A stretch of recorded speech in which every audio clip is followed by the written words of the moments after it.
What's up, everybody? Yards after the catch. We're back. The three of us tonight, Mark and Brian. I haven't seen these gentlemen in a long time, and I know we missed y'all at home. How we doing, guys? Misty, it's been a minute. Happy to be back in the off season now after a very tumultuous in season year. But yeah, ready to kick it off well and talk about free agency. That's it. Yeah, the NFL doesn't go away for long. We're back in March, so ready to go, ready to talk some action. Exactly. Just as promised, y'all at home, we missed you. We got some good episodes coming your way over the off season. That's just in the sake of the checkpoints to come. Lots of news to get to, and we'll be filling you in right here on the show. So we appreciate y'all coming back. We'll be sure to blow it up, and we're excited for 26-27 season. But obviously, free agency was talk of the town all last week. We're going to break it down for you guys, just hit some of the high points, talk about some of the biggest winners, biggest losers. That's what we do here. So right off the jump, I'll just kind of open it up to the panel because I know we have a lot of allegiances, a lot of loyalties, but I want to hear from y'all. What are some of the biggest winners of free agency as we're about a week in right now to the offseason? So for me right now, I'm going to be the biased Cowboy fan. I really liked what Dallas did in free agency this year. They went with a very more aggressive approach as the previous seasons. Usually Dallas just likes to retain their own, and then let people walk that, aren't as what they seem valuable anymore. Just don't want to pay that high. Certain positions they just don't value as a high commodity. And then as a result of that, people leave and guys that are free agents, we don't ever pick up when we should have. So this season, Jerry and the boys went in on a better approach, and they retained Javonte Williams on a very you know, well deserved contract, but also correct for the market. I believe in that deal with him after a great season. You retain George Pickens on the franchise tag, which looks smart now after the Alex Pierce deal, just based on the money that he got for the sample size that he has compared to George. You signed Jalen Thompson, a very well known safety in the league, a constant perennial starter opposite Buda Baker from Cardinals, which is a position we needed. You get PJ Locke, who has had great starts in his career in Denver and has been a quality special teams player. You trade for Rashawn Gary, for a fourth round pick, which a lot of people, think, oh, he's not the best pass rusher, but going with 3-4 defense is, to his benefit, and you have to get players now for that kind of, scheme. And for a fourth rounder, it's a no-brainer for a guy that averages 7.5 sacks on average a season, in my opinion. In some seasons, he's in double digits. And he's a great run defender, top 15 in the league every year. You signed Kobe Durant, quality, starting safety. He had 5 interceptions in 6 games this year towards the end in postseason.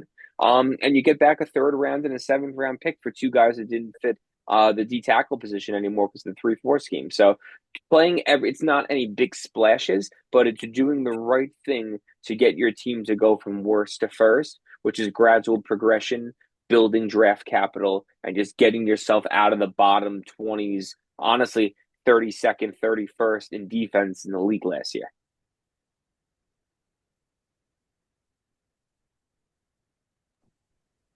Mark, what are your thoughts on kind of the Cowboys moves, and who do you think were some of the big winners over the offseason so far?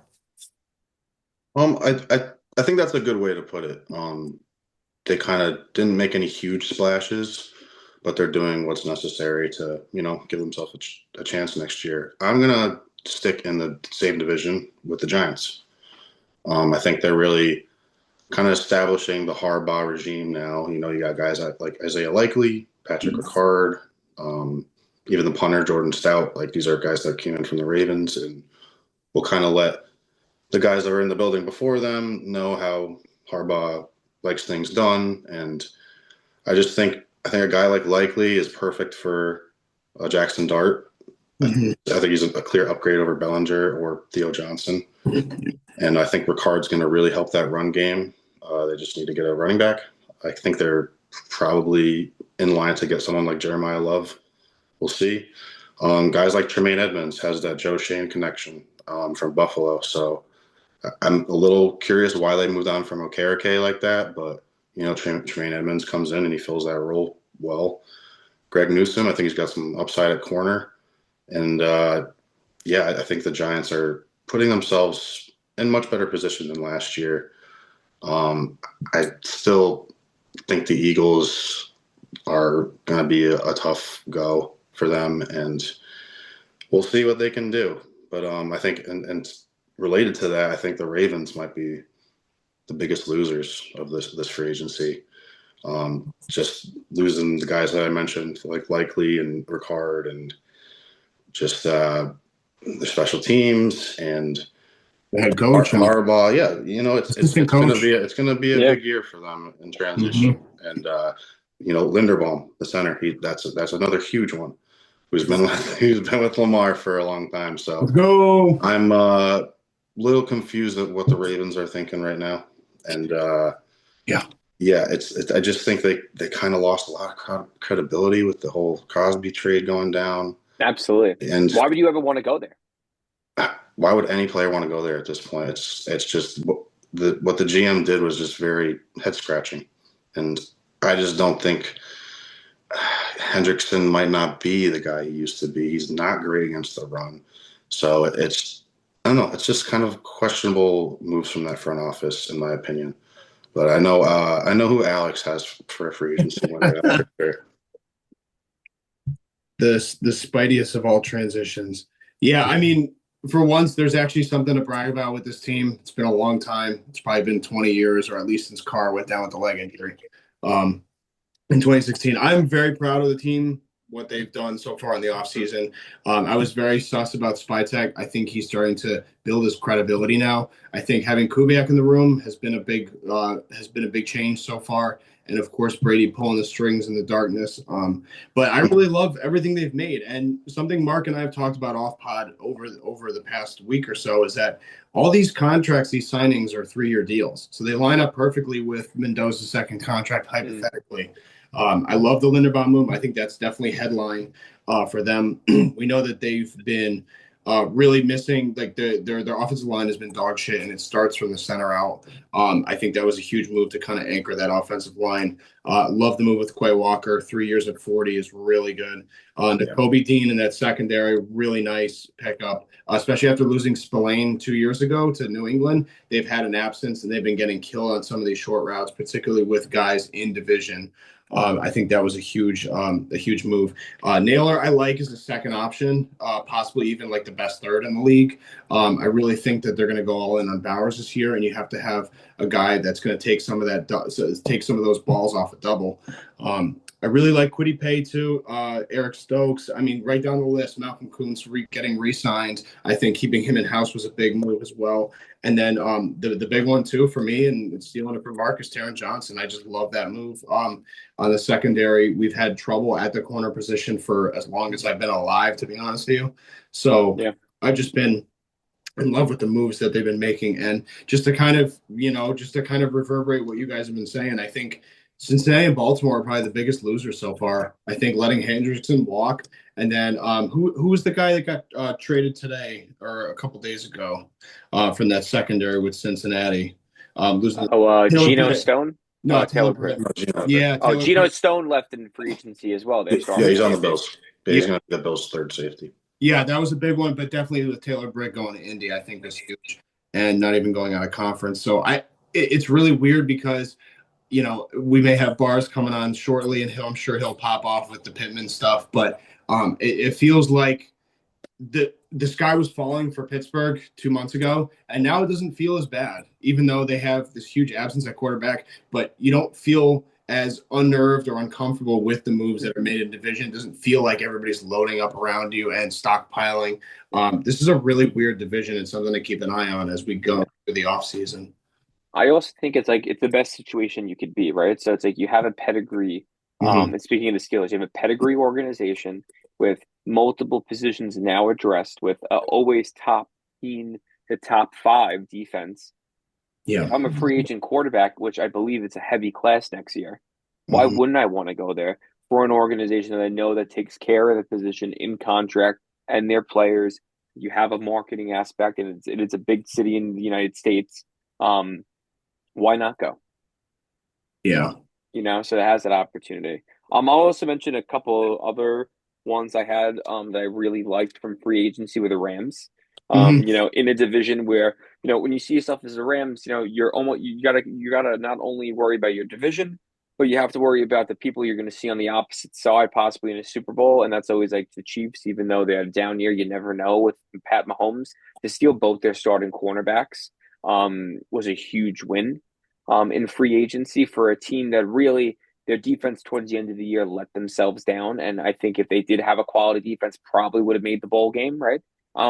You get Watson, you get McDuffie. It wasn't that much draft capital in McDuffie as, he's a top agent. And then you sign Cam Curl from the Commanders, who's been a pedigree starter for, his entire career. And you bring back Higbee. So I see a lot of, things with, you have Father Time playing with Matt Stafford here. Got to start getting the people around him ready to go rally the troops, and I like that move. Yeah, just to kind of call back before to my previous point to put a bow on it. Right now, it's conservative estimates are saying that the Raiders still have about 37, 38 million after the signings to still spend. That's really, that's really encouraging considering the tightness with the Max deal going back to Oakland. So I think having Max retained, you getting some of that, getting some of that camaraderie back. I'm sure he's looking side-eyed, but I still think that things can get repaired, especially with, winning heals all. That's what I'm saying. If they can kind of get confident about this offseason into preseason, I think he'll be in a good spot mentally as well as physically. Mark, was there anybody else you wanted to hit before we kind of move on by position? No, I just had the Giants and the Ravens was really my teams. Yep. Yeah, that NFC East and the AFC North are kind of going to be my two divisions to watch, not only the offseason, but going into the regular season. There's a lot of question marks, a lot of changeover with the power structure. We have loyalties in all across this pod with that division and both divisions. So it'll be really interesting. It'll be really fun. We'll hold that thought. We'll kind of go through some of the big names, the positions that courtesy of our man Mark here put together for us on the show. But right at the top of the helm, quarterback, Commando, the captain. Kyler was on the move. Malik Willis and Tua. Any thoughts on the acquisitions and then also the losses for the teams that are letting them go? I was really excited for the Malik Willis trade for Miami because I like to see a young player who I think got a raw deal in Tennessee finally make his debut and limited starts with Green Bay, and then he got his opportunity and he did well. Now that being said, though, seeing what Miami has left on their roster after they've basically max purged everything makes me feel like they're setting up this guy for failure. Because your wide receiver one now is Malik Washington, and I'm gonna imagine now that Devon Achane will have 100 catches next season just because he's the only person to actually throw to, which is fine for fantasy, but for a quarterback that you now are paying top money and not top money, mid-tier money and want to see succeed, what are we really doing here? I don't for me, for him, I wish he waited a few days to sign just to shake it out and see actually what would have occurred. But yeah. Yeah, the Malik Willis deal, just for anybody who's kind of in the dark or doesn't know, it's a 3-year, 67.5. Not sure much. I think it looks like 45 guaranteed over the first 2 years. Really gave this guy a raw deal. I think everybody in this pod thought that he deserved a good landing spot after the performance he did in absence of Jordan Love last year. Everybody, there's a few fits where he could have been a starter comfortably on a winning team, but the prospects of him actually having some success here in year one with Miami is looking slim to none with some of the moves they've made in the offseason as well, which we'll get to shortly as well. But Mark, how you feeling about, Miami going down a peg is nothing new in your division, but any thoughts on these moves here at the quarterback? Yeah, I agree with a lot of what you guys are saying. I feel bad for Malik Willis. If he signed with the Steelers, that would be a different conversation with the moves that they're making. Yeah, absolutely. They're intriguing to me when they get a quarterback. Malik Willis, though, he's got, like you said, 100 catches from Devon Achane. I think that's a good prop bet to put in for next season. Yeah. So, they're clearly doing a full rebuild, but it's kind of weird that you bring this guy in and pay him a good amount of money.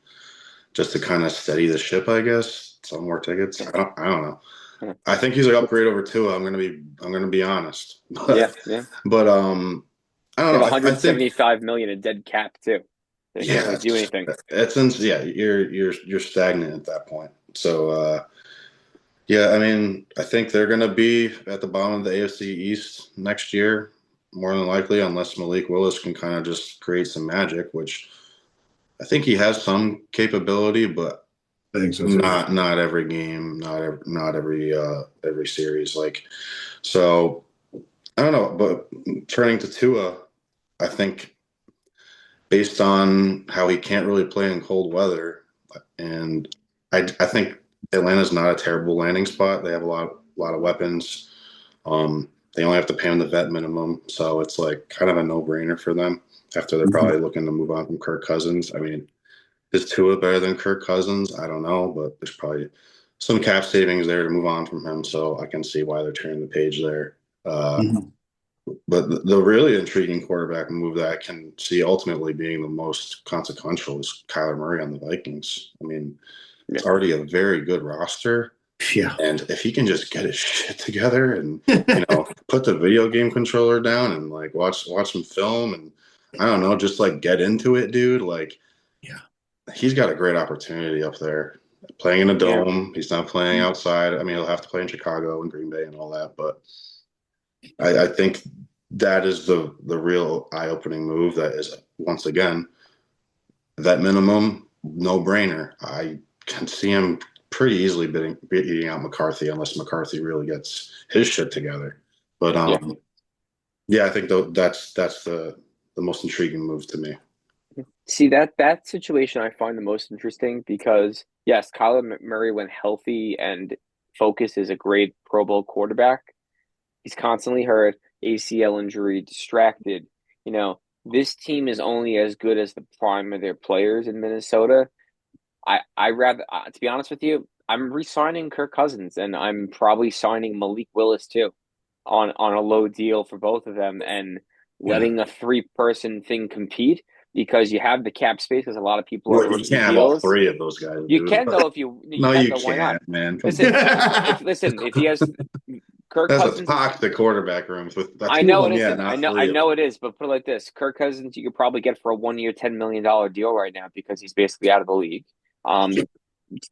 Willis, you got for 20 million on a year. You could have gave him the same contract as Miami. He would have took it. You cut one of them at the end of the season, at the off season if you don't like him, or you just cut McCarthy because he's a bum and he doesn't hold that much cap weight, even though he was a first round pick. And then you got your guys. Like in my opinion, that team needs a guy now. Like I'm like, could they trade for someone to get someone with an injury history? I don't really see the point of it when you already have a rookie with injury history. Yeah, but do you really want like a three-way circle jerk in that front office with the Vikings? I mean, I feel like Two-way. Yeah, I just feel like Men's no one remembers the process. They remember the ending, right? And if the ending's the Super Bowl, right? No one's going to care how much There's circus money was there. involved though, dude. Yeah, I know. Yeah, Say 1 year, think, 10 million like it's nothing. Like yeah, you're gonna have to Bullshit. guarantee some money. $5 bill. Listen, they spend it. They spend it like it is. Look at the Dolphins. You've been in Manhattan too long. Okay, No, I know. we don't have money stupid like that. Yeah. Also, I want to point out too, just for shits and giggles, Dolphins, they got the NFC North and AFC West next year, and then they go on the road. He's got to play his opponent, last year's team, the Packers, with the Bengals, Colts, and Vikings. So it's not necessarily the Pats schedule from last year. It's going to be a little bit of a tough road. I think AFC West is going to be stacked, and NFC North, I think it's a great, it's a great division. Oh yeah. We'll see. My two cents, not to, kind of, rehash what you guys said, but I just don't know what to make of Tua and Stefanski. Is it a gap year? We always go in every year saying, the potential with Atlanta, But I just think that Carolina and Saints, it's really a two-man race in that division. I don't know where Atlanta's going. I think they're throwing shit at the wall and they're trying to sell tickets. I think, it is intriguing that Tua's going indoors, but he had a perfect climate in Miami too. I don't think that really matters. I just think the guy's frail. I think we've seen enough. And how do you guys feel about his prospects for his future? Well, I think Penix is the guy they want. Okay. I think Tua's insurance maybe starts Yeah. 3 or 4 games at the beginning of the year if Penix isn't ready. But I don't think they've given up on Penix just yet. Oh, no, I haven't either. Yeah, The injury history's been persistent, and same thing now with Tua as well. Yeah, no, I could see what you're saying there. I mean, He had injuries. Kirk Cousins He's going had back to the Achilles too. It's like, can you get a healthy backup from him? No, of course. Yeah. That's the same thing with me with the Vikings. It's like you sign an injured person for an injured person. Yeah. Malik Willis made a lot more sense here. Even a bridge guy, to be honest with you, like Geno Smith, just trade for a low pick and have a competition of a quality player that could get you through it. That's a veteran. Not a bad idea in my mind with this team. I'm still not sold on Penix. I just don't see enough from him. With the amount of starts he had in college, to see him really translate to the NFL like he was supposed to. Yeah, all fair points. I mean, a lot of question marks in the air. I think the NFC South, as we mentioned and from the previous pod and last season, is that I think the NFC South is a lot more interesting. We don't really know what we're getting, opposed to where the NFC North, it's like, okay, Detroit's got a bit of a rehab. They got a bit of a reboot, but they're still on right track. And I think it's between Green Bay and Chicago. I think it's going to stay that way, at least for the next year or so. And, we'll see. We'll see. I want to talk about some of the bell cows. So we got Kenneth Walker on the move. He's gone to KC, and we got David Montgomery as well. What are your guys' thoughts? I mean, these are both huge difference makers. These are running back number ones. At the very least, they're going to make these offenses both supercharged. What do you guys think about these moves, and also the teams that are losing? Amen for Kenneth Walker. We talked every single week. Could we get this guy a red zone touchdown opportunity? He's going to get plenty now with the Chiefs. They love to run the ball in the red zone. I think that Seattle underutilized him the entire season. And relied on Charbonnet. And to be honest, they're lucky that they had the opportunity they didn't get into the Super Bowl and winning, with the fact that they're not using their best player consistently.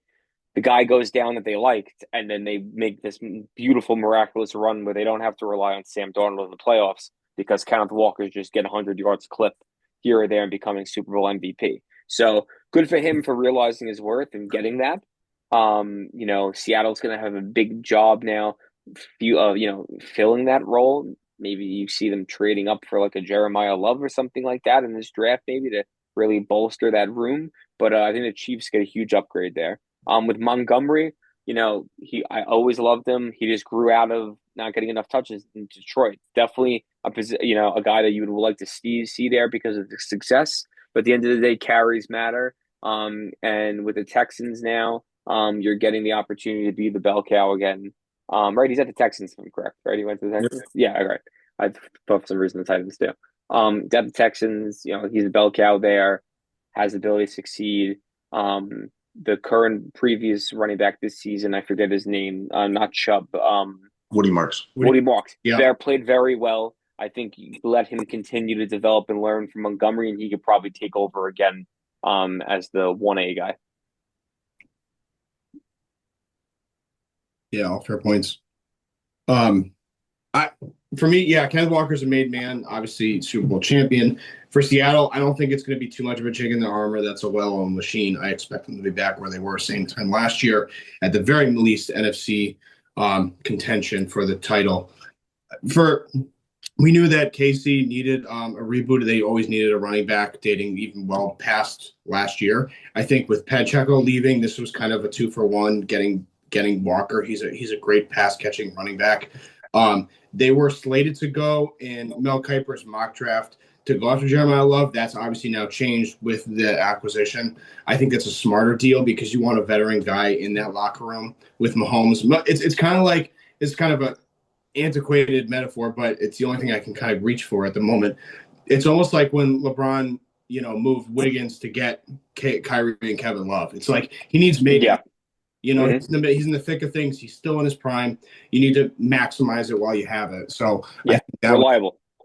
Exactly. They don't need a project. Not that Love is a project, but you know what you're getting with Kenneth Walker. And I think with David Montgomery, it's like we talk about like losing Mixon at Houston like a while back, but people forget about how much of a stud that guy was back in Cincy. I think losing that in Houston, even though it was a while ago, I think that absence and a presence at the running back position is something that Montgomery is great for, and I think he's gonna step right in. I'm still hot on Houston. I think they showed a lot last year with their defense, and if they could just continue to juice this clock with a stable running game, they don't have to. They can take three, but they have to take some pressure off that defense because we saw how it faded against Houston in the playoffs. Yeah. Mark, what do you think? Yeah, I think Kenneth Walker likes winning Super Bowls, and he probably thinks his best chance of getting another one is with Kansas City. Going to be tough with Mahomes coming off injury and whatnot. That roster is in a little bit of transition with their secondary, and yeah, we'll see him running the show, and then in turn we'll see Charbonnet running the show too. I know he's coming off injury in Seattle, but I agree. I think Jeremiah Love is probably either Seattle or like New York Giants. I could see him going, so we'll see where he ends up. But yeah, Kenneth Walker just really showed what he could do down the stretch last year, and very deserving Super Bowl MVP. And he got paid like it. He got $15 million. That's got to be top 5 money, I'd say, top 3 money maybe.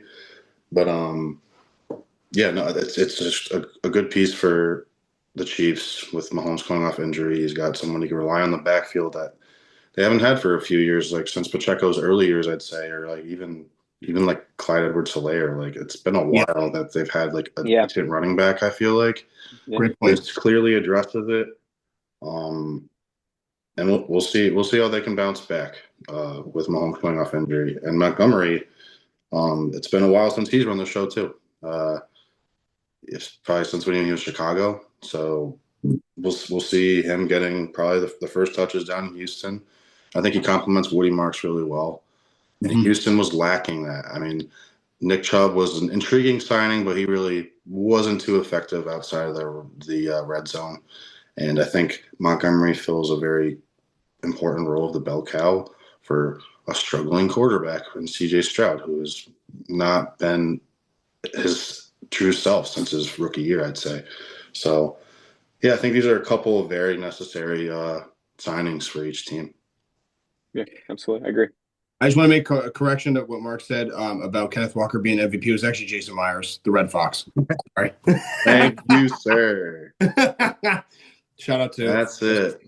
I think the writing was on the wall with the trajectory Gibbs has been on with Detroit. Yeah. I mean, he's clearly the number one option. It's kind of in his best interest both for keeping winning chances alive and to get a bag for Montgomery to make that move to Houston, which they were nice to do. So I had one other thought. God damn it. The other thing. Another thing that went underreported that I thought was a huge move by KC was bringing Bieniemy back on that offense. I think that was a really nice signing. It shows that they're going back to their old ways. They're formulaic with their offense. I think that was really huge as well. That didn't really go reported with all the free agency chaos we had last Monday. So just something to mention as well. Brian, you got a pensive look. What's up? Oh, no, yeah, I'm just agreeing. Okay. I wasn't sure. I wanted to move on. I wanted to give you a moment if you had something. But let's talk about the divas of the NFL, the wide receivers. So we did have a few guys on the move. I'll let the guys chime in because there's definitely some other guys that joined the party with Christian Kirk this past week. But DJ Moore and Jalen Waddle definitely led the charge in the news headlines. DJ Moore is on his way to Buffalo. Jalen Waddle in a huge haul going to Denver. A much needed move. But nonetheless, Denver paid a price for it. I'll give you guys the floor. What do you think? I mean, Jalen Waddle was just way too much. That's just, a first, a third, and a fourth for Waddle and a fourth for a team that is going to have to pay a ton of players soon on offense and defense alike. Just in my opinion, does not make sense to me. It's a lot to ask for, and it also, for a league, notice this completely resets the market because he's really a wide receiver too in his entire career. A high wide receiver too. We would say like a Devonta Smith kind of tier, right? Like a 1B. Yeah.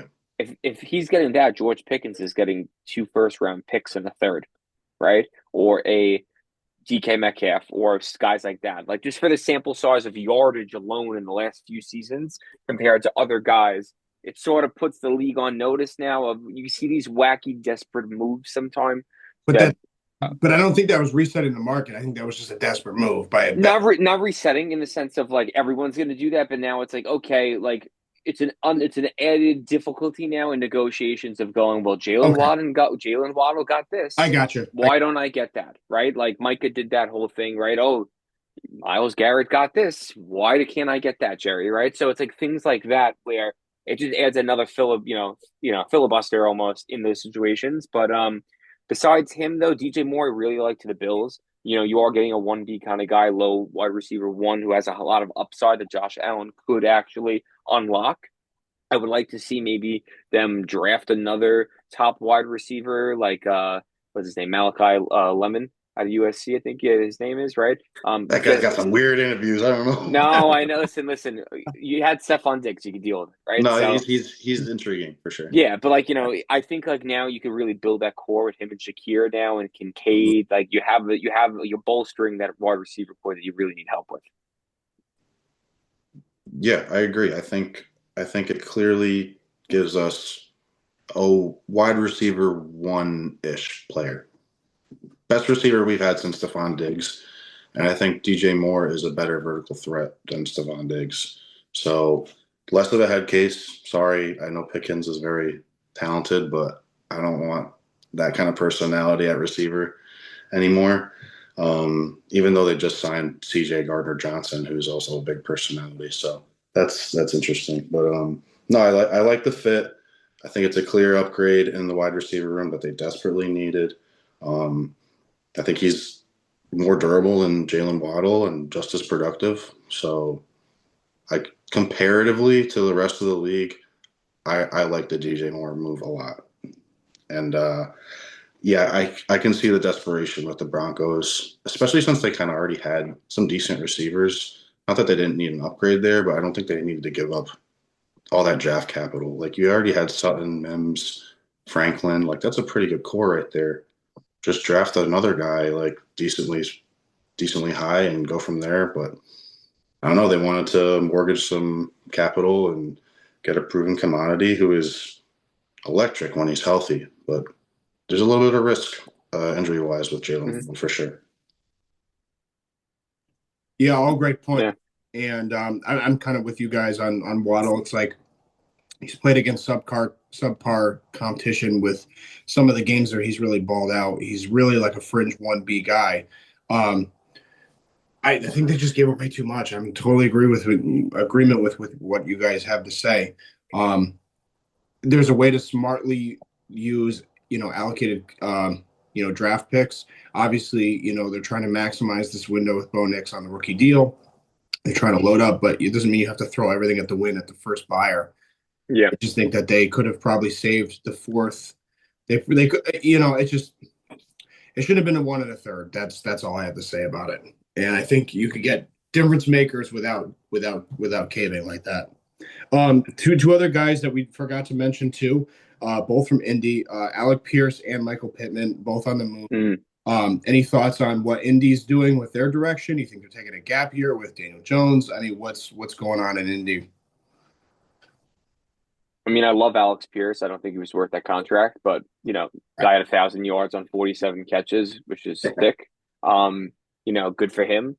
I think he's your deep threat guy, and you have a nice pick in the draft where you could probably get another rookie wide receiver. It looks like Pittman fell out of favor in the last few years with the organization and just utilization, and wasn't the direction they wanted. So getting him traded to the Steelers, which desperately needs a wide receiver too, which he definitely is more than qualified for. I think it's a benefit for both teams, in both signing and that trade.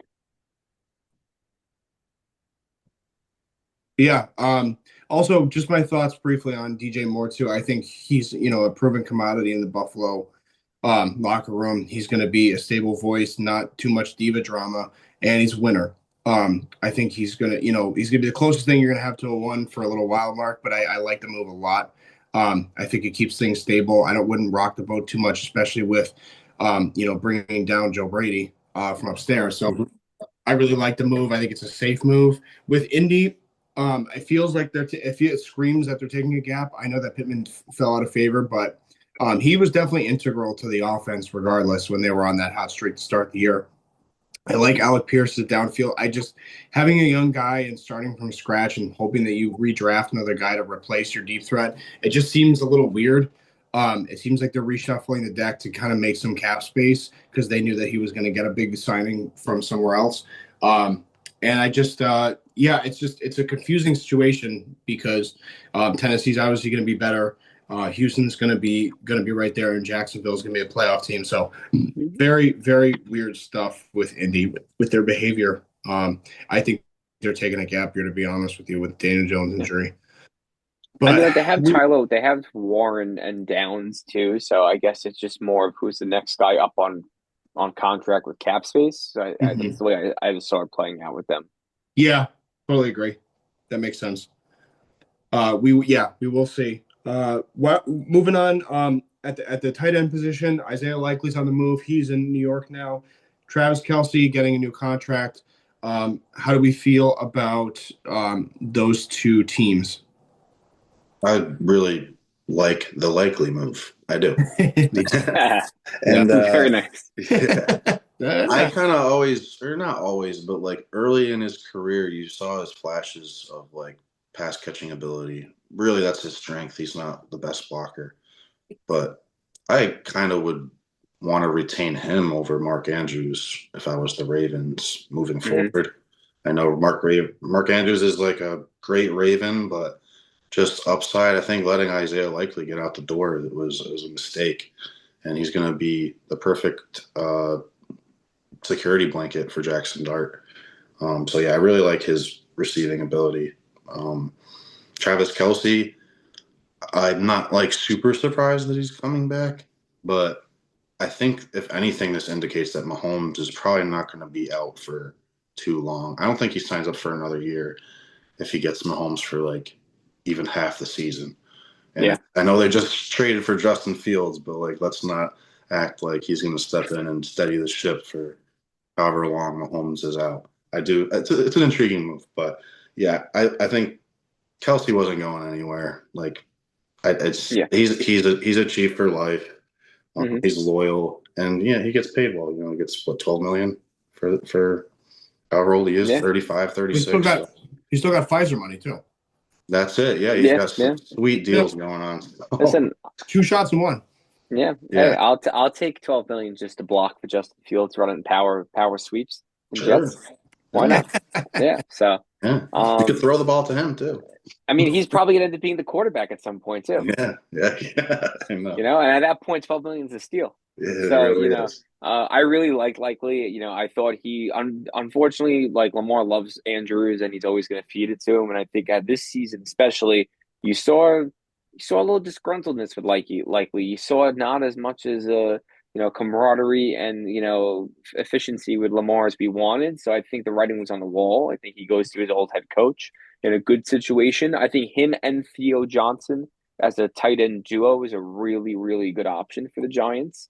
So I'm excited for that. Kelce, like you said, it makes sense. I need to see them sign someone as a replacement for the future. And the first thing I think of, who better to bring in than already an established quality blocker and wide receiver who's in his late 20s and could really use a nice, good team, David Njoku as a tight end too, on a decent deal for the Chiefs. I think with Mahomes, he could be a 1,000-yard receiver, as he's nearly been with whoever the hell was in the Browns whenever that quarterback got hurt after Baker. So I really think that he had a down year, but adding someone like him to mentor under a guy like Kelce, who's never leaving until the wheels fully fall off, is not a bad idea.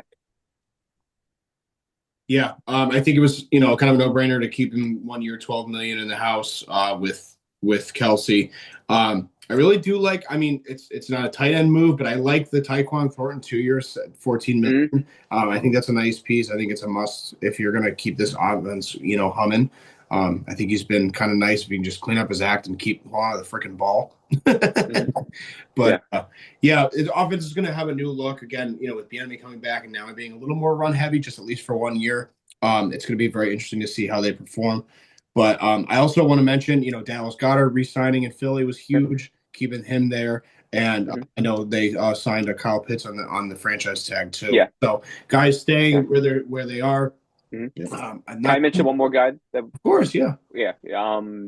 So one guy I really like is Chig Ongunkwo from the Titans. Super athletic tight end going to what's it called? The Commanders to bolster that wide receiver tight end room with Daniels. A freak athlete. Like a Kyle Pitts that we could see, have an uptick in usage. Mm-hmm. As of this morning too, there's been reports that Njoku's working out with the Ravens right now too. Yeah. So still a difference maker. I think he's been grossly underappreciated in Cleveland because they don't really hit the radar they don't really win a lot. But I think he's a great player. He's a difference maker. So we will monitor that situation as it progresses. Real quick, we'll touch the line because the real ones that watch this game, that love this game, they know that everything is won and lost at the offensive and defensive line. So my new man, Tyler Linderbaum, is in Vegas. Very happy about that, as well as Elijah Vera Tucker, who is on the move as well. Any other guys that around the league that kind of caught your eye? Any retainments that you think were a big deal? I'll highlight the Bills here. They re-signed Connor McGovern to a 4-year, $52 million contract, which is not as rich as Linderbaum, but up there for contracts. And he's just really steadied the ship for Josh Allen. He started on the Bills as left guard before Mitch Morse left. And then he slid over to center. And for the past 2 years, I don't think he's allowed a sack. And it's just, you don't let those guys walk out the door. And in turn, they let David Edwards, who was the left guard for the past couple of years, walk. He got a 4-year, $60 million deal with the Saints. So he's going to help protect Shuck down there. I think that's a good move for them. But I think it's very important for the Bills to keep a steady center who was originally with Brian's Cowboys. So I know McGovern. Yeah, very, very, very good player. Yeah, he's just a good guy to have in the room, good guy to have in the locker room, and never a problem. Yeah, so I think the Bills still need to address left guard, but I think it's not as bad now that they retained McGovern. And then Linderbaum is just it's a home run. When you have that much cap space, it's like, why not do what you have to do to secure the best center in the league for Fernando Mendoza? And he's gonna take a lot off his plate, checks at the line. He's gonna be able to communicate things that Mendoza is maybe not ready to do off the bat, and it's priceless. And I think it was honestly the headline move across the NFL, I'd say, because just how they broke the record by $9 million. I think Creed Humphrey made $18 million on his last contract, and it's this is 27. It's a big jump, but like I said, they want to secure their guy, and it's a great move. Elijah Vera Tucker for the Patriots, intriguing move. A guy who's had some injury history, but was highly touted coming out. And when he started on the Jets, he was rock solid, and he's got some guard and tackle flexibility. I think he's going to be their left guard. He's going to allow Jared Wilson to slide into center, which was his more natural position in college. So that left side, in theory, shouldn't be as compromised if Vera Tucker can stay healthy and help out Will Campbell. And I like the move. It's a good, not roll the dice, but I think you're banking on his scouting report coming out, and that your training room can keep him healthy. Yeah, I mean, for me, Linderbaum, phenomenal. I think tying him with Jackson Powers, Jackson, which way it goes. Oh yeah, he's good too. I mean, him at center and left guard is going to be huge for you guys. Genty should just have a Red Sea opening there every time they want to run power I. Vera Tucker, it's a low risk, high reward kind of move in my opinion. He could be an all pro if he's healthy, and I like that a lot. My big team though, acquisition wise, is the Chargers. Couldn't keep Herbert up. You go out, you get Tyler Biadasz, former Commander, former Cowboy, in a 3-year, $30 million deal. You get Cole Strange, the Dolphin, who was a former Patriot, if I recall. who's a solid. I think he actually won a Pro Bowl at one point. Solid guard, and then Trey Pipkins, who they retained as well at right tackle. So you're bringing back guys, upgrading at positions, and really protecting, your franchise quarterback. Yeah, I think some of the names we didn't mention, I think were huge moves. I think actually Houston had a really good big day on the offensive line. That's right. Signing both Yeah. Wyatt Teller and Braden Smith. I think that was huge, especially if they're going to go run heavy to balance out this offense, give a little rest for this defense. I think that was a nice. Those were some nice signings, and they're not big commitments. I mean, there's 48 and 60 million between the two, but it's over the stretch of multiple years and not guaranteed. I think Carolina signing Rasheed Walker was huge too. Yeah. Green Bay is going to be unrecognizable by next season because of the amount they're losing and acquiring is wild. They made a lot of moves over the offseason. I hope LaFleur has his hat on straight. We'll see. And I thought he was on the hot seat last year, but I mean, not necessarily like, against expectations. We know they're going to be a playoff team, but I just think that he's had enough time to get things, especially with Jordan Love and all the weapons and whatnot. They've made a lot of moves. We know we didn't talk about Dobbs go to New England. That was huge. That's another one. So yeah, a lot of turnover in Green Bay, but I think though Houston, Carolina would be my two teams that really made out on the offensive line. In addition to, of course, Vegas signing Linderbaum to sign up to put next to alongside JPJ. So with that being said, let me move on. We're going to move to the defensive side of the ball. There were some big names, obviously Trey Hendrickson moving to Baltimore. My man Max coming back home. That was a whole thing. I'll get your guys' thoughts just on that first, and then we'll also talk about John Franklin Myers as well, and whoever we can think about at the front four power positions across the league. Who do you guys think really made difference makers and impacts on the defensive line? Yeah, so for me, I don't like the Trey Hendrickson signing. I think it was a desperation move based on the Max Crosby fallout because of who already got signed, like Oda Owe, Boy Mafe, and like Jalen Phillips, right? So Bradley Chubb, those guys are gone. I don't like, in my opinion, once you get a hip injury as a defensive lineman, that next year is still going to be rough. It's just, it's a lateral movement position. And the hip is the dominant muscle for that, right? So gotta hope he rebounds off an injury like that after the season. And it's a lot of cap space to take up, in a year, 28 million on one position when you think you have a lot of holes on defense that they could have probably filled. Probably could have got two players for that price, just to try to level it out, that defense, right? I really like the Bradley Chubb signing for the Bills. I think for the price range and his floor is so high compared to the other tier 2 defensive ends in this free agency class. I think you're really getting a good deal on that. And then if you're looking at the interior defensive line position, I think John Franklin Myers is a huge signing by the Titans, really going to fit well in the Salah scheme. And I also really like, what's his name? Jonathan Allen to the Bengals to fill in that Trey Hendrickson kind of stalled pass rusher, run defender on the Bengals there. Yeah, I think just the whole Crosby situation was such a roller coaster. I mean, I was driving to a friend's house to play some pool, and then I just walk in and I look at the TV and it's got that breaking news Crosby's not going to the Ravens. And at first it's oh, okay, he failed his physical. I guess that's kind of normal. But the more layers you pull back, it sounds like they were well aware of what his knee was going on with his knee. I mean, they had the info they needed to pursue the guy. And I just think it's a huge indictment on their GM, just having cold feet like that. And I don't know, maybe the owner was the one who was no, we're doing this. We have to get our draft capital back. I don't know. It's just whatever it was, it's a terrible look for the Ravens, and I'm all for it. So, there's a lot of stuff. Yeah, continue my bit. Yeah, I understand they wanted to save the draft capital, and they're oh, Hendrickson's still out there. And they're saying like, oh, we were trying to get Hendrickson and Crosby. Like, I don't know. It's just the more you read about this whole trade situation, it's just very strange. Yeah. And John Franklin Myers is a guy that I wanted in Buffalo just because Jim Leonard was in Denver last year, and now he's our DC.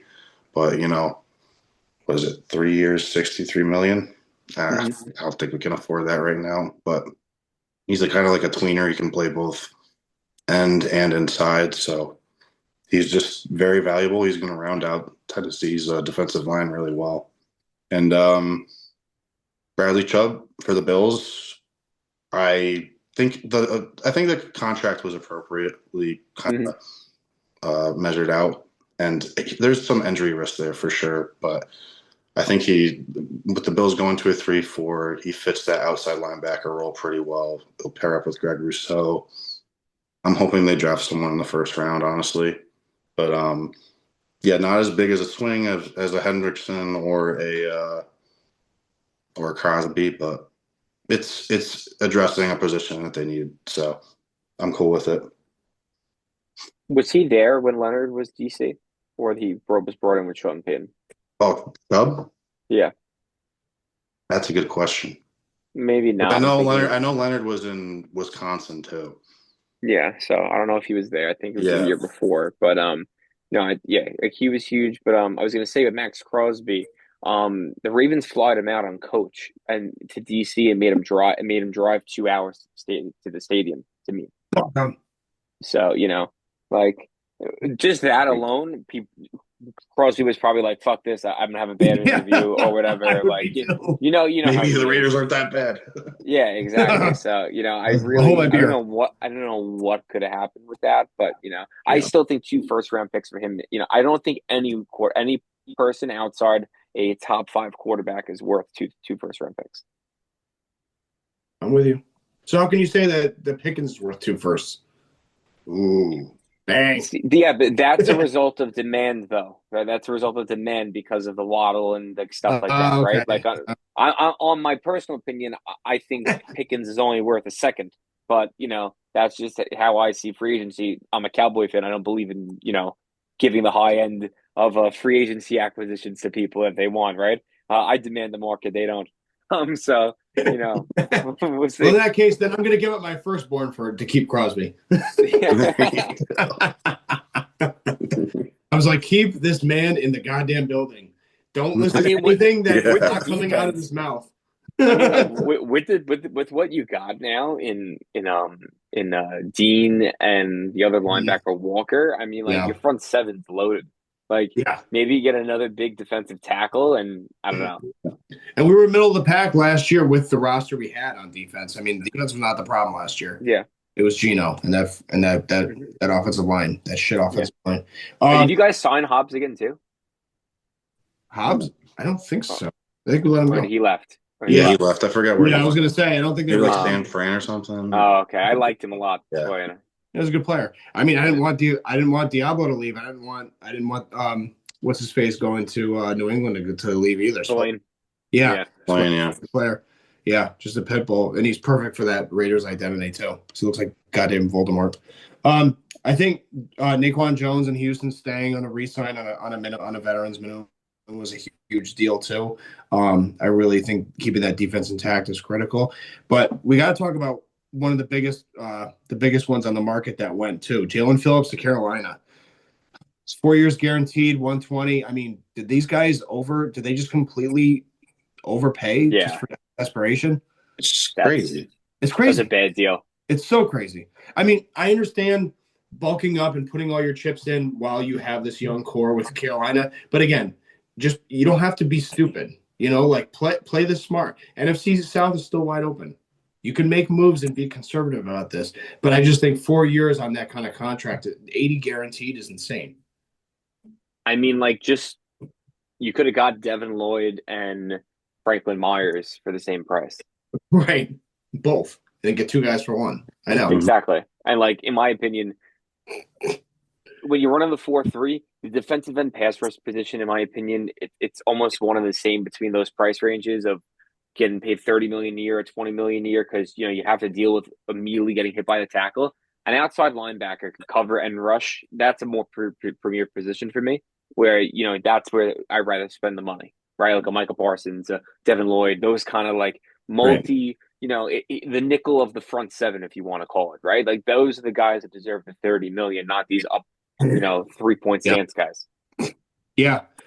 Just to kind of dovetail off that, we talked about front seven, linebacking core, Quay Walker and Nakobe Dean, also big signings, big acquisitions.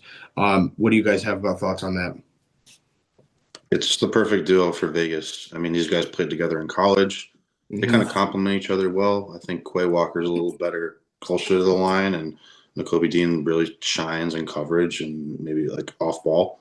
So I think that's another home run by the Raiders. I mean, just addressing the middle of that defense. These guys are going to be able to communicate with everybody pretty well, I think, and just more upside for that team. And the other linebacker, we already mentioned his name, Devin Lloyd. So they kind of overpaid for Jalen Phillips, but I think 3 years, 45 for Devin Lloyd is solid. Like I wouldn't. That's a solid deal. If the Bills gave that to Devin Lloyd, because I feel like the Bills kind of need a linebacker too right now, I wouldn't have batted an eye. I'd say that's sounds good to me. I mean, I remember Tremaine Edmonds got like 18 million with the Chicago Bears, and it's like comparatively, I think Devin Lloyd has been one of the best linebackers in the league. And you get one wholly overpay and then one that's a good deal. So, a little give and take with the Panthers there. But yeah, the Raiders, like, it's hard to find a bad move that they've made, and this just hits that home. Pass the sniff test. Yeah, I agree with you completely. I see no other gaps there. Maybe one good free agency acquisition of just like hope. Dre Greenlaw goes home back to 49ers on a cheap Vetman 1 year, $6 million deal. Hopefully he could resurge after injury again to fit the scheme with Warner. So, well, with that EMF problem, I don't know. You got to. Yeah, I know. You're gonna have a hospital bed every 5 yards in that freaking building. But I mean, tinfoil everywhere. Yeah. We're starting to paint a picture here. Zooming out 30,000 feet, we have major losses on the defensive side of the ball with Philadelphia and Green Bay. Pulse check, what would you guys feel about kind of what the state of that defense is right now? Are they taking a risk? Are they loading up on offense? I mean, what do you think guys think about those two situations? I mean, like Philly imploded. Dallas stole their defensive coordinator prospect, right? Who is very, very, very, very well known and respected around the league. You lose Reed Blankenship. You lose, you lost a pick. Not a pick. You lost Darius Slay in a trade this year, so you're already down a cornerback. You got Reek Willen, which was good. But you're losing, I think they lost Dean and they lost another linebacker, if I recall, too, right? Trying to think of what his name was. But yeah, I mean the defense got decimated a little bit just in that aspect, and Jalen Phillips. So plus the coordinator, position prospect, a lot of holes to fill. Yeah, I totally agree. I have concern. I mean, I have less concern with the NFC East with Philadelphia, but I think losing their coordinator is huge. Absolutely massive. I have bigger concerns about Green Bay because that's still getting closer now to a 3-horse race with Detroit and Chicago as well. I think Chicago's going to run this division for a couple months. I mean, with a couple. Bars the guy. Brother, man. What's going on, fellas? What's up, Bars? My mic was muted. My fault. This is why we love you. Give us your 2 cents on your free agency moves. You liking Pittman? What's going on? I'm loving Pittman. I'm not gonna lie about it. I like Pittman. I like Dean. The whole free agency's been a real trip for not just my Steelers, but for the whole league, minus a few teams. I don't want to call anybody out right now, but your Raiders have been looking really good. I ain't gonna lie. And if I had to say anything, I say y'all should go for Kirk Cousins. I think he's gonna fit well in that Kubiak system. Okay. Like that's my hot take on your Raiders. Okay. for my Steelers, I feel like we need to pick up like I don't know a receiver in the draft. I'm not really feeling too much of the quarterback prospects. I'm taking a look at some of them. Yeah. Like they're gonna be off the board by the time we want them. Like we got the 21st pick.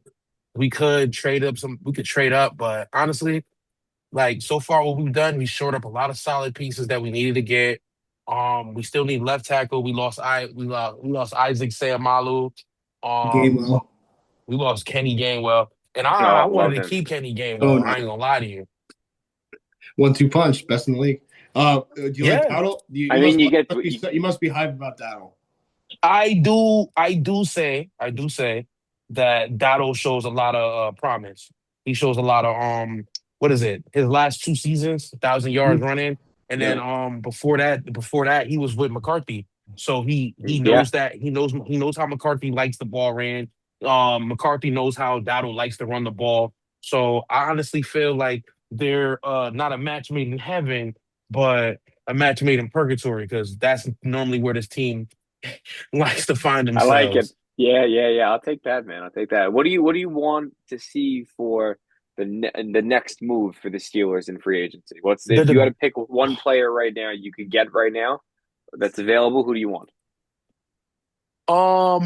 Batonio. Ooh. Okay, Batonio. If not Batonio, who is it? There's a guy just got really Edwards? Is it Edwards? No. Is it Edwards? Is Edwards still on the market or Edwards is he went to the gone? Saints if you're Yeah. talking about the Edwards went to the guard. yeah. Saints. Oh my God. There's a left tackle on the market right now. I just can't remember his name. I was literally looking at a bunch of the top free agents a little bit ago. Can't remember his name, Gotcha, but I want to say, damn. gotcha. Oh. But Edwards was on the Lions, right? You guys signed Driscoll too. The one You year said, deal. yeah, Jack Driscoll, I Yeah. believe. That was a solid Yeah. move, I think. I mean, I like your secondary pickups with Brisker and Duggar a lot. I mean, especially Look, because Yeah, you're not bro. signing to too much money too. Oh, Sebastian Joseph Day. Yeah, it's a good move. yeah. That was a great move. Great It was move. a great move because Keanu Benton is not a typical nose tackle. He's had a lot of flashes, a lot of like aberration games, Hmm. but nothing where you're like, okay, no, like this level of consistency lets me feel like I can trust him in this position at all times. And Cam Hayward's getting old, so Yeah, that's Yeah. the only thing I don't like. The 2 year 32. That's They got tough. a I would lot pick. of money. You know what I'm saying? That's a lot of money. Yeah. It's a But lot for the most of part, money. re-sign Cole Holcomb. I don't hear Yeah, any he's huge. Calvin Austin That one. talks. Calvin He went Austin to the went to the Giants. Giants. Yeah. I've noticed that we're straying away from the smaller receivers. I mean, but if I were to say it, I don't know if he's on the market still because I haven't really been keeping up.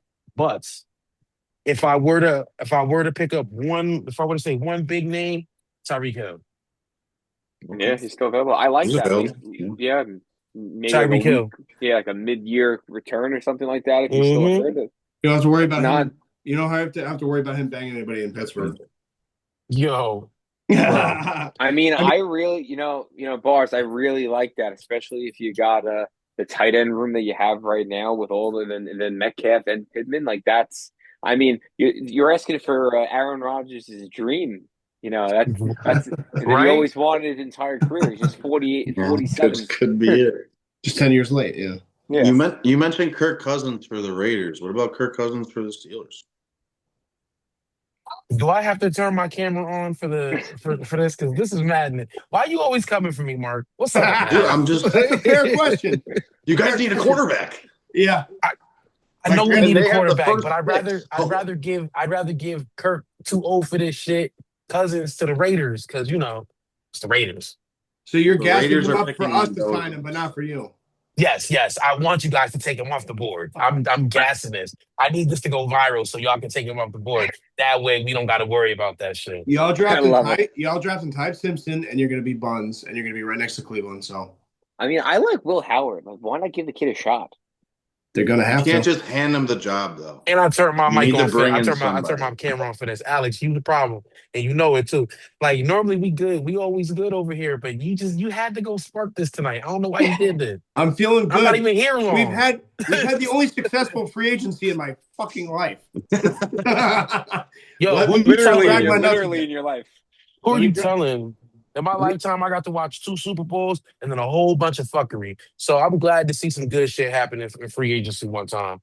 Facts. Yeah, well, I'm enjoying it too. That's why I'm dragging my nuts. Actually, wait. Bro, I think I cracked the code. Wait a second. He has to make the trifecta. Joe Flacco to the Steelers is just a no-brainer. Yo, Baby. at this point, I for the mean, he's Lowe's, better I'm than down for it. Rodgers. He's I'm down. better than Rodgers. I don't know about that. okay.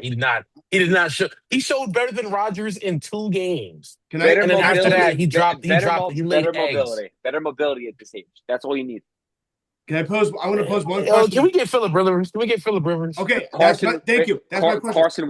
Carson Wentz, No. not a bad idea. Okay. Whoa, And pull up the free agent now. quarterbacks. Oh, Whoa, walk it to now. him, Skip. Okay, that was my Can question. we get Ron Fitzpatrick back? Russell Wilson can come back. Zach Wilson's a free agent. Let's send them all.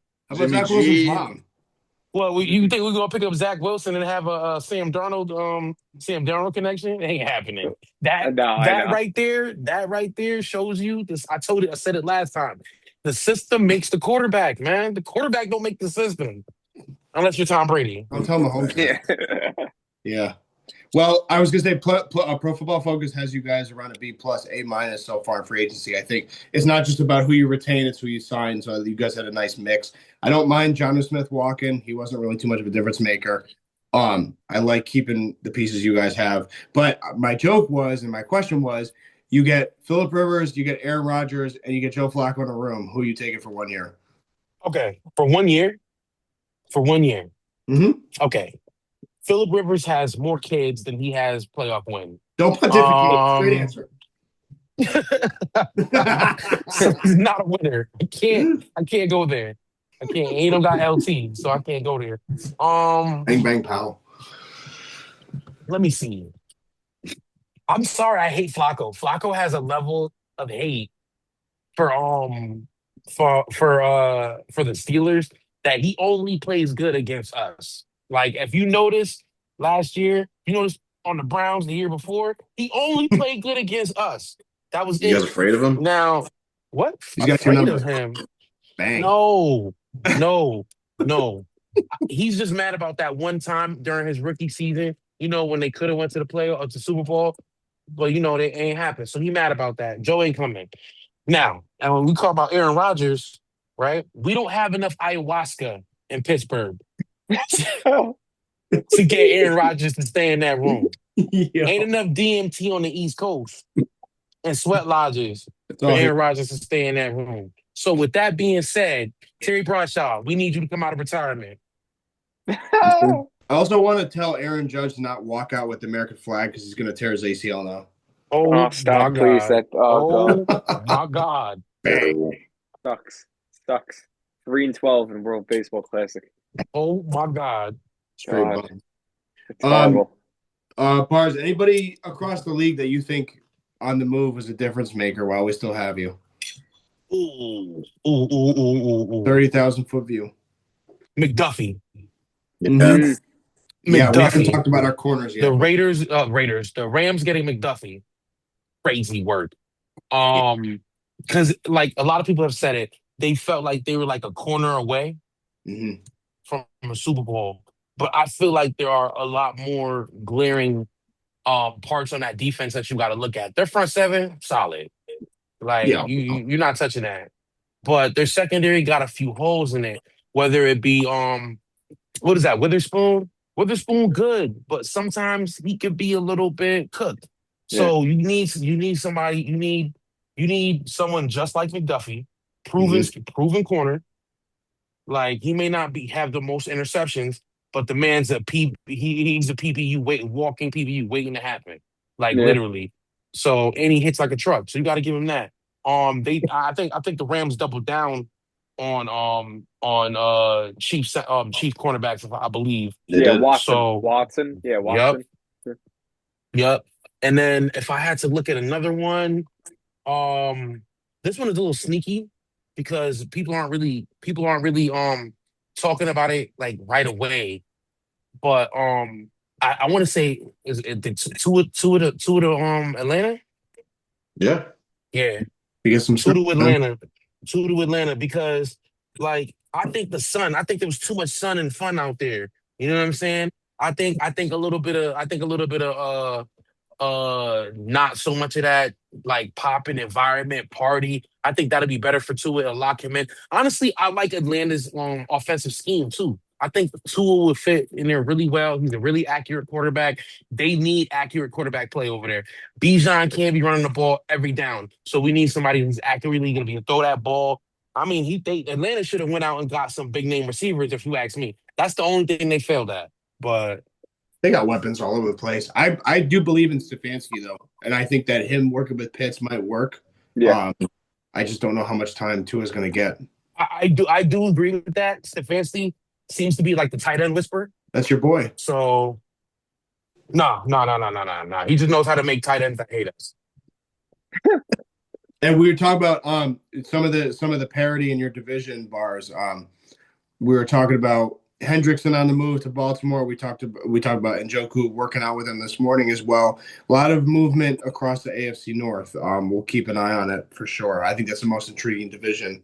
I know Mars is going to be in and out, but we do have a little bit of a little more coverage to talk about. He talked about McDuffie briefly. We'll talk about some of these corners that were on the board too. Jalen Watson on the move, Jalen Thompson. Nate Hobbs got a nice little 1-year deal in San Francisco. We talked about Colby Durant, Kahua in Kansas City as well, signing from Miami, and then obviously Dean in Pittsburgh. Big overview, but some of that secondary we talked about McDuffie kind of leading the charge there. Was there any other team that really won out on those corner positions? I mean, Reek Woolen at the nickel with Kenyon Mitchell and N'Kobe Jean, you just made the best trio in entire NFL, probably since the Legion of Boom, right? Like that's the best trio I've ever seen, And Woolen went into a down year because of how good the rookies were playing on Seattle and Witherspoon. You put him now in a fresh system, Vic Fangio, right, kind of style over there. I mean, This guy's, you're looking at 6 interceptions, like just out the nickel from jumping routes there. So I'm really excited for him on that. And then Jalen Thompson, I think, is a huge pick for Dallas. Just, guys had 80 tackles in the last 5 years of playing, just constant stability, pass breakups every year, INTs, just, a guy you can rely on. Mark, what do you think? Yeah, just to reemphasize the point, I mean, look out for the Rams next year. They're ready to go. Yeah. And, they make KC weaker, which I'm fine with, at least in the back end. And they re-signed Cam Curl. Like, they got 3 dudes in this room that are just dogs, ball hawks, ready to go.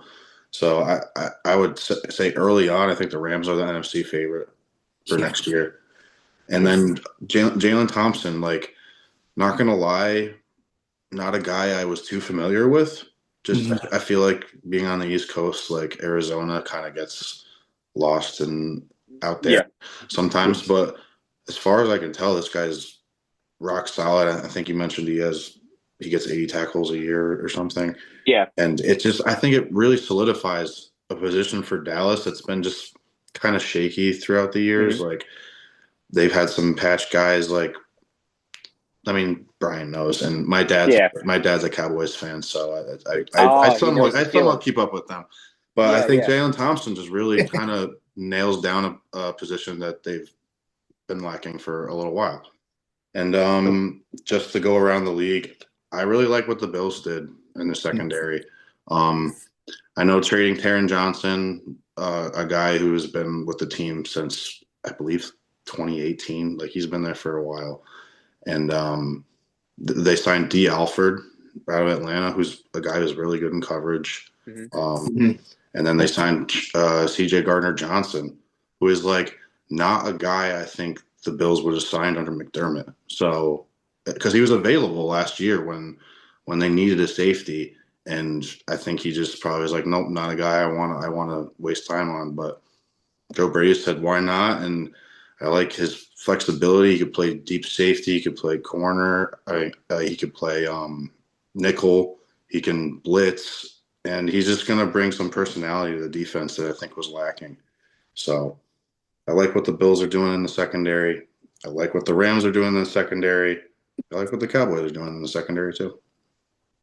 So the Bills need to increase their urgency for offense, in my opinion. So until then, like Bills is like C+ for me right now. And that's no shade to my Bills fans. I just need y'all to like not get Josh Allen killed by making him do everything. You know what I'm saying? So you think So pass catchers or running backs, or what are you thinking? pass catchers, honestly, but I do say definitely get you another running back because James Cook, like he had a great year the year before. Last year was a great year too. But I would say that running backs only show their regrets, at a certain point. And once they start watching enough tape on you and do certain things, and then these new guys come into the league, they got a chip on their shoulder. They trying to take you out. You're a big name. They're trying to light you up.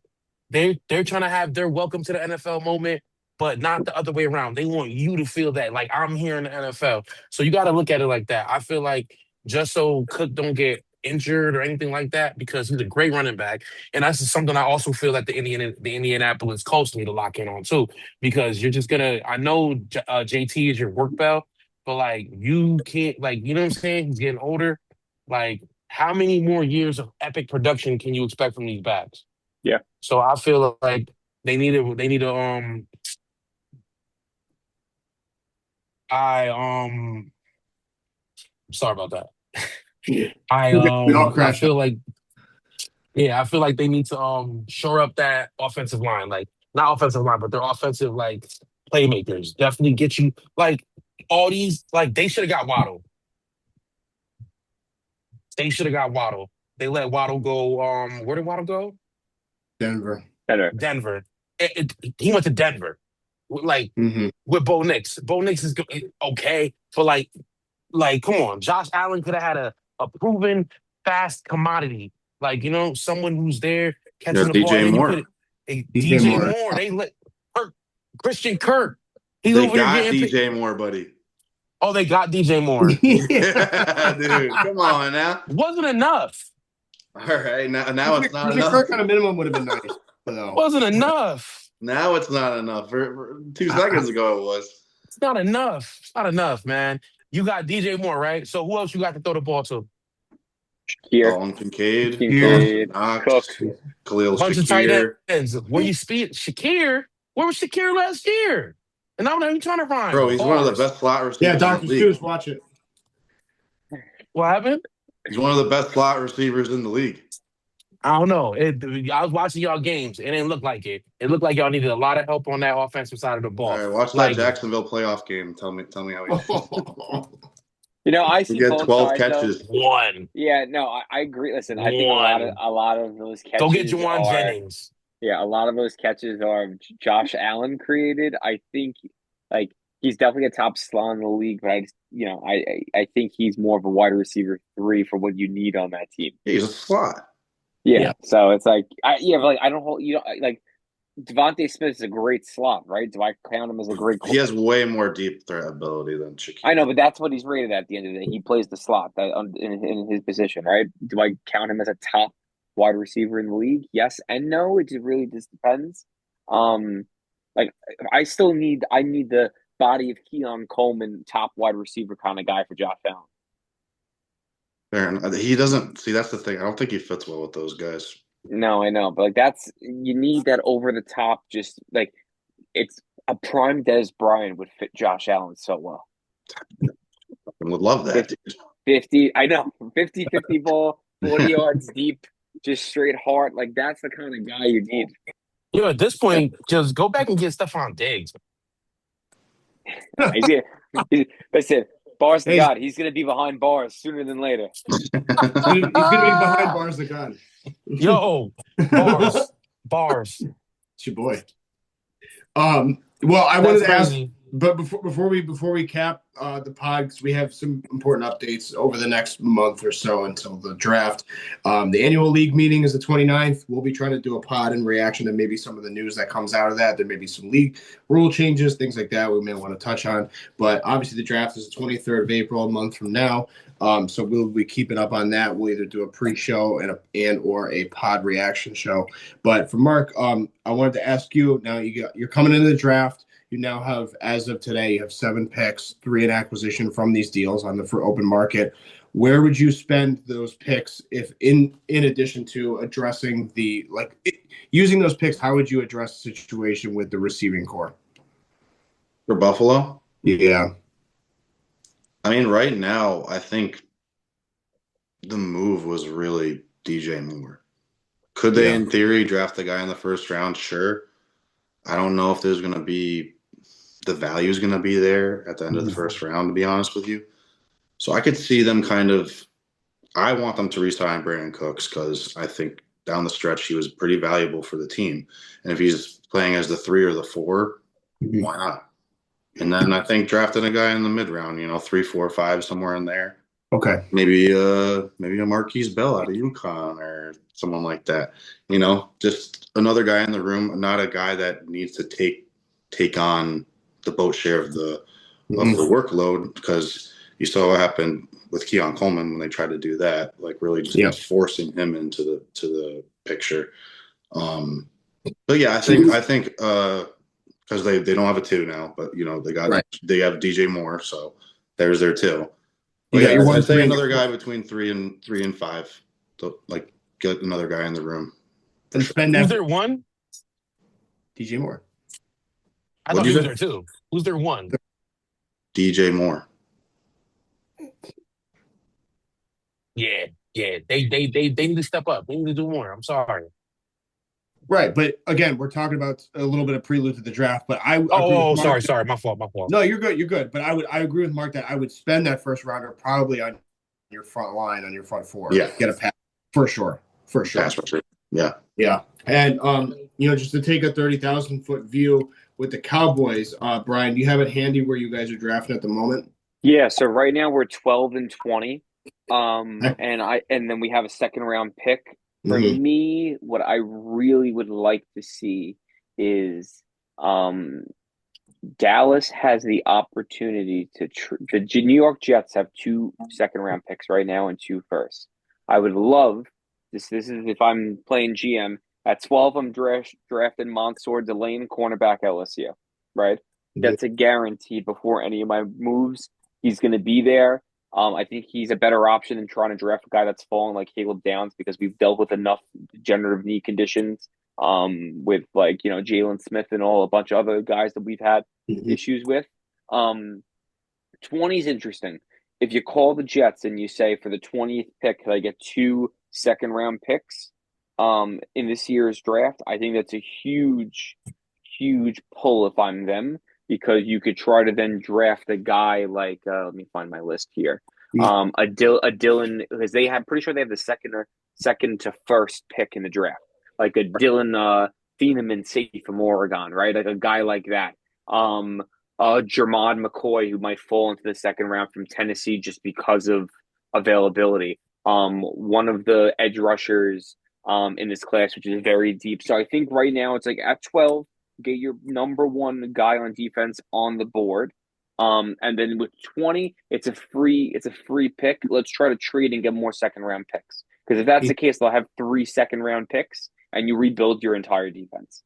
If they don't want to go that route, right, and they could trade up and maybe they use the 20th pick and this current second round pick to go to 6 or no, to 7 and get Sonny Styles, which I think would be huge for them if he's still on the board.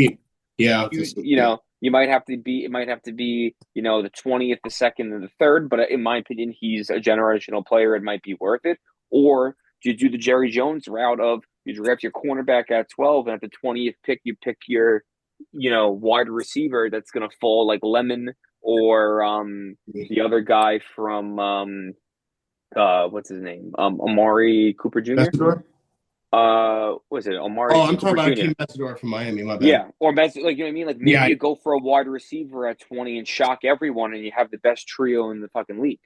Like because I know you need defensive holes, but at the same time, it's like when we need a defense, we drafted CeeDee Lamb. Whoever you can't pass up generational talent. And wide receivers like that don't come every year. Unless you're Pittsburgh. Yes, so there's a lot of moving parts here, but I definitely expect a trade to happen. Yes, sir. Of course. Just real quick, just to touch on it, right? Go ahead, touch it. Mark, What's up, man? how would you feel, right, if y'all did get Juwan Jennings? I like that, dude. As long as they don't overpay for him. That's my whole thing. Yeah, I feel like a lot of people have been overpaid this offseason. I feel like a lot of teams got fleeced. And then especially that Jalen Phillips one. Yeah. And I feel like there are some people that we thought were gonna get paid and actually took a solid, decent bag, like team friendly bag. So like, it's been really crazy this offseason as far as the money get like thrown around goes. But yeah. I'm surprised that Jennings didn't get picked up yet. Yeah, I think he's asking a lot. Yeah, he probably lot, is. Yeah, and I don't think the Bills are in the market for that at this point. They already grossly overpaid Josh Palmer last year. Injury history was bad last year too. Yeah. So I mean, not a bad idea. Maybe you go after a guy like Keenan Allen or DeAndre Hopkins at the wide receiver 3. I mean, like I love Keenan Allen. I think his floor is like at least 500 yards. That's a solid wide receiver 3. Yeah. D-Hop. That's what I would do as a solid wide receiver 3. Or it's not. I don't even think y'all can't get Devontae. If y'all could have got Devontae, I would say get Devontae. They're open for trade. They're open. I've heard about that. Right Yeah. Let me see who's available. Yeah, I mean, it's right now. It's Hill, Diggs, Deebo Samuel, Curtis Samuel, Juwan Jennings, Hopkins, Greg Dortch, Keenan Allen, Jahan Dotson, like Tim Patrick, who a lot of people sleep on. His entire Tim Patrick's nice. He's big. Like we were just talking about a Des Bryant kind of guy. Like if you get him healthy, Tim Patrick, it could shock the world and put up 750 in a season just because. He was a problem. He was a problem a few years back. He ain't put up no crazy numbers. Yeah, he just bled his knee a few times. Yeah. I mean, like, also not like a bad guy. I don't know. Like, I like Sterling Shepard as a wide receiver 3. He's always reliable. He's old now, but like, there's definitely guys that like you could get it for $5 million or less right now. Yeah. Just to like is Lockett on the market? Yeah. I would go for Lockett. I mean, Juju Smith is a free agent. I'm like, that's not terrible. Brandon Cooks, if you want him back, is not a bad signing again. Definitely want Cooks back. Yeah. I would take Cooks. Yeah. I mean, like, do you do the flyer and you go Tyreek Hill on a $10 million deal and you just wait for him mid-season and when you need him in the playoffs, do you have your guy over the top? Sure. I'll put Tyreek on a vet min. Tyreek and DJ. Yeah, you probably can get him on the vet min because you probably get him on the vet min because he's dead cap on the Dolphins. So yeah, you can't get paid a certain amount. Like that's not like realistically, if I'm a top contender, I'm signing Hill just for the possibility. Yeah, he's gonna want out too. He's gonna be moving that along as well. I mean, he's gonna be pissed. Yeah, I mean, like Ravens, Baltimore, no brainer in my opinion to get him right. Yeah, I don't see him going back to Kansas City for some reason. It's what everybody's saying. I know. Yeah. I agree. Yeah, but you gotta remember who's gonna throw to him. Justin Fields. Yeah. Yeah, the thrower himself. Better chance he's gonna quick punt it than make a completion on that team. He'll run it over to him and hand it off to him. I don't want to hear any throwing jokes out of bars with no quarterback. We have Will Howard, and we should start him. Your punter is going to be the quarterback. Can't hand him the job. That's like me saying we have Aiden O'Connell. Who gives a fuck? Yeah. Y'all drafted bad, bro.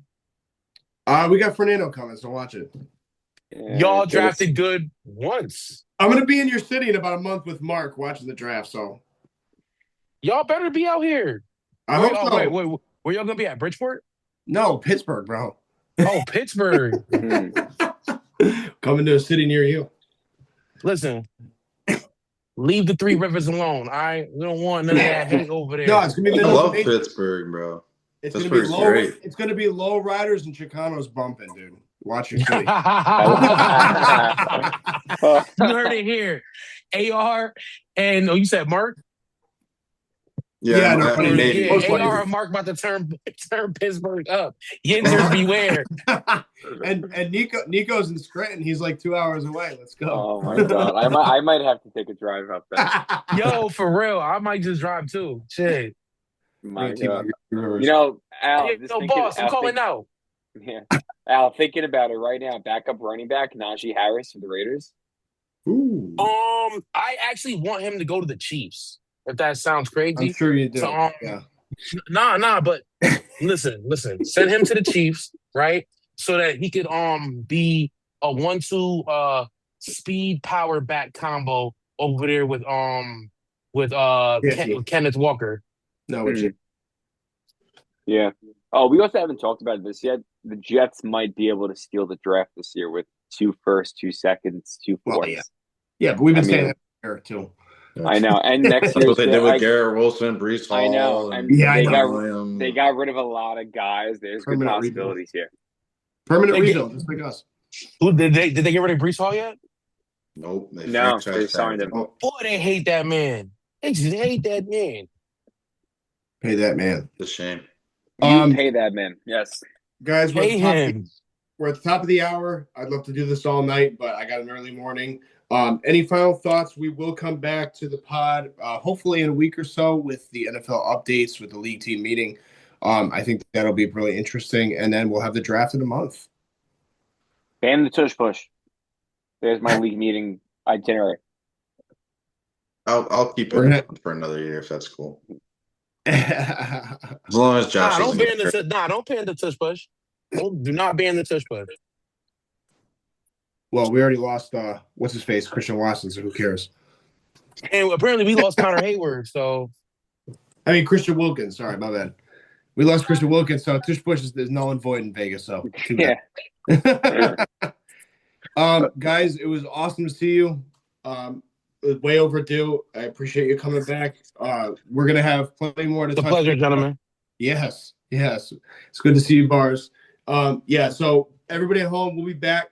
We're gonna have the pod up tomorrow morning, and we got some good content, some juicy content. But while you're out there, enjoy the bracket. This is the best time of year for basketball. Yep. It's gonna be a great time. Go UConn. That's it. Yep. Let's go Huskies. Yes, let's go. For all of us, Brian, Bars, Mark, everybody at home, thank you guys for tuning in. Let's go Huskies. We'll see you next time at the end of the month, and God bless. Peace. Wait. What? And don't forget to subscribe and tune in and like the yards after the Catch App podcast, man. Come on. Stop playing with us. There we go. Can't forget. Peace out. Bye. Peace out. Go Bills. Peace out, y'all. Steelers, baby.